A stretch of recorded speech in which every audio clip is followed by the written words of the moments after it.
हरे कृष्ण। तो श्रीमद् भागवत में कहा गया है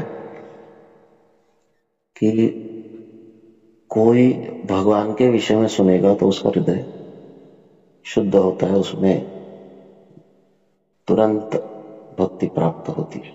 ये जगह जगह पर कहा गया है, परंतु इसके आगे भी जाकर कहा गया है कि सुनना तो अभी शेष है, अभी तक तो सुना भी नहीं है, लेकिन केवल संकल्प कर ले कि मुझे भगवान का नाम उच्चारण करना है, भगवान के विषय में सुनना है, भागवत के विषय में सुनना है, ये संकल्प भी हम कर ले मन में तो भी हमारा हृदय शुद्ध होता है और भगवान के प्रति जो भक्ति है वो हृदय में स्थापित हो जाती है। सत्य हृदय अवरुद्धते यत्र शुश्रूषुभिस्तत्क्षणात्।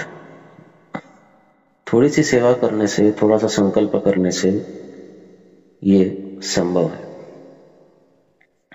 मन जो है वो भौतिक है, वो हर एक संकल्प को, आध्यात्मिक संकल्प को विकल्प देते रहता है और ये विकल्प ही वास्तव में हमें हमारे संकल्प से पथभ्रष्ट कराता है। इतना आसान नहीं है कि मन के द्वारा हम कोई आध्यात्मिक संकल्प कर ले और वो आध्यात्मिक संकल्प जो है वो हम आसानी से पूरा कर सके। नहीं, ये इतना आसान नहीं होता है। हर संकल्प को मन अलग अलग विकल्प देते रहता है। हम कोई भी आध्यात्मिक संकल्प करेंगे तो तुरंत मन उसको एक भौतिक विकल्प दे देगा। भौतिक का अर्थ है कि आध्यात्मिक साधना करना ये इतना सरल और आसान बात नहीं है, उसके लिए बहुत दृढ़ निश्चय लगता है, दृढ़ निश्चय चाहिए। इस निश्चय को कमजोर करने वाला विकल्प मन सदैव देते रहता है और ये मन का कार्य ही है। और इसलिए बड़े बड़े भक्त साधक अपने पद से पथभ्रष्ट हो जाते हैं। कई उदाहरण हम देखते हैं, सौबरी मुनि या विश्वामित्र मुनि, ये अपनी साधना से पथभ्रष्ट हुए। ये क्यों हुए? क्योंकि आध्यात्मिक साधना या ध्यान इत्यादि, तपस्या इत्यादि करना, ये निश्चय जो है इसको मन विकल्प देते ही रहता है।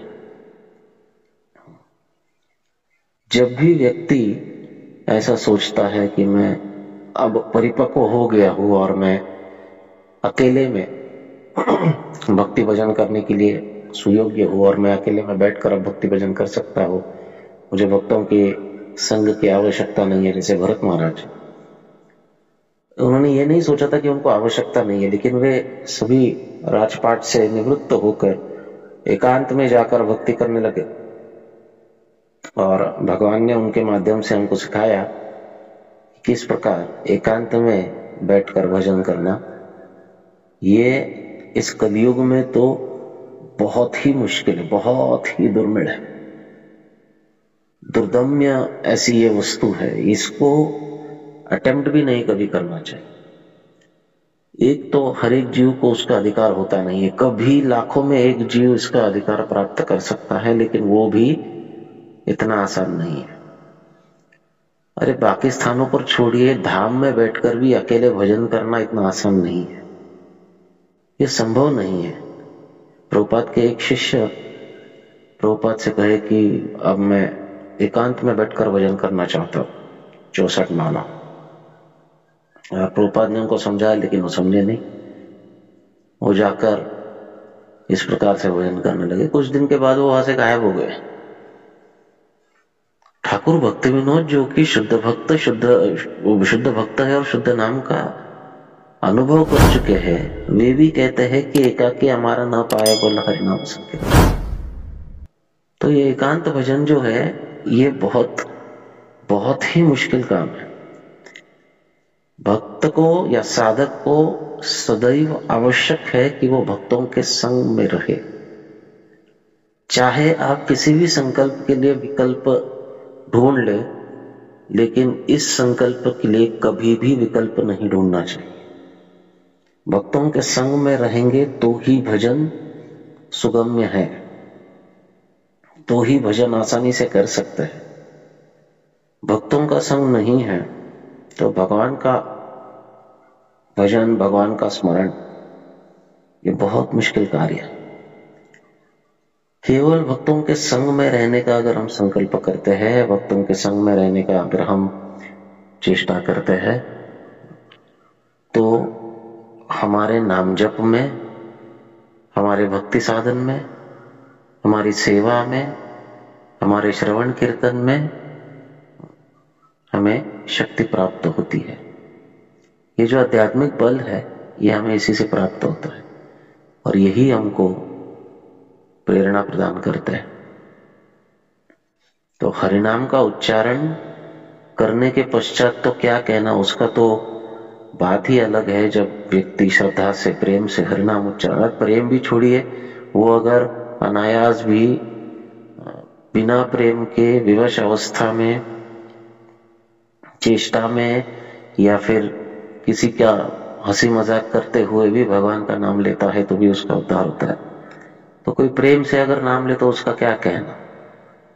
और अगर कोई भगवत भक्तों के बीच बैठकर शुद्ध भक्त की या गुरु की आदेश से अगर भगवान के नाम का उच्चारण करता है तो उसका तो उद्धार तत्काल हो जाता है। और उच्चारण करना भी एक बात है। कोई इस परिस्थिति का विचार करता है कि मैं भक्तों के बीच बैठा हूं और गुरु के आदेश के अनुसार आनंद से भक्ति भजन कर रहा हूं, ये केवल विचार करना, ये केवल संकल्प करना कि मुझे भक्तों के बीच रहकर भगवान का भजन करना है, भागवत का श्रवण करना है, ये ही उसके उद्धार के लिए पर्याप्त वस्तु है। तुरंत उसका हृदय जो है शुद्ध हो जाता है। उसका हृदय, शुद्ध का अर्थ है पूर्णतया शुद्ध नहीं, लेकिन उसके हृदय में वो शुद्ध भक्ति भाव की संकल्पना उदित होती है और उसके हृदय शुद्धिकरण की प्रक्रिया प्रारंभ होती है। ये तुरंत होता है और इसलिए इस महिमा को समझना चाहिए। एक जो बुद्धिमान भक्त है, भक्त सदैव बुद्धिमान ही होते हैं, लेकिन जो वास्तविक तत्व को जानता है, ऐसा भक्त केवल संकल्प करके चुप नहीं बैठता, वो इस संकल्प को पालन भी करता है, उस संकल्प को आगे चलकर उसके अनुसार कार्य भी करता है। तो हम भगवत भक्तों के संग में रहेंगे और उनके संग में रहकर भजन करेंगे तो निश्चित रूप से हमें और भजन करने की इच्छा होगी और भजन करने की इच्छा ही हमारे भजन की सफलता है। भक्त्या संजायते भक्त्या, भक्ति से भक्ति उत्पन्न होती है। तो भक्तों के बीच रहकर नाम संकीर्तन करना यही सर्वतोपरि साधन है। हरे कृष्ण।